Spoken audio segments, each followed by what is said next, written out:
Hello guys, আসসালামু আলাইকুম। আশা করি সকলে ভালো আছেন। আপনাদের দোয়া আমিও ভালো আছি। আজকে আপনাদের সাথে শেয়ার করব বাংলাদেশের ভাইরাল সেই পার্সিমন ফল, যেখানে দেখতেছি সবাই ভিডিও বানাইতেছে। ভাবলাম যে আমার পর্তুগালে তো এটা অ্যাভেলেবেল। এখানে এই ফ্রুটটা আমি তখন আসছিলাম আরও 4 বছর আগে এখানে খেয়েছিলাম, কিন্তু তখন ভাবি নাই যে এটা যাবে কিনা। এখন দেখতেছি এটা একটা ভাইরাল টপিক, সেজন্য ভাবলাম যে আমিও খাই, আপনাদের সাথে শেয়ার করি। ওকে, এখানকার লোকাল ভাষা এটাকে বলে ডিওসপিরো, ঠিক আছে? এটা পর্তুগিজ ভাষায় বলে। আর বিভিন্ন জায়গায় বিভিন্ন নামে থাকতে পারে। এটা ইউরোপের বিভিন্ন দেশে আঞ্চলিক ভিত্তিক বিভিন্ন নামে এটা হয়। এখন আমাদের বাংলাদেশে সেটাকে বলে পার্সিমন। এটা জাপানের জাতীয় ফল। এটার ভিতরে অনেক ভিটামিন আছে।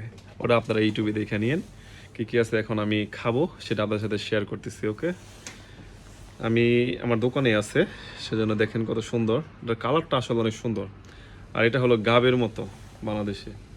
আমি দুইটা ফল নিছি, এখন খাবো। এটার টেস্টটা কেমন আমি দেখি। এটার টেস্টটা খেয়ে আমি আপনাদেরকে বলতেছি এটা কি অবস্থা দেখি।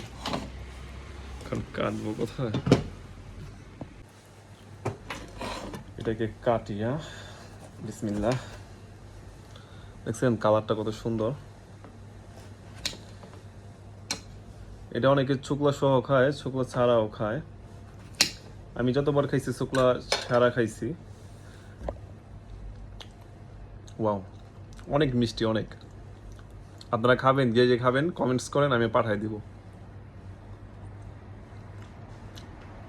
অনেক সুস্বাদু, অনেক গাবের মতো বাংলাদেশের, কিন্তু অনেক ভিটামিন, ভালো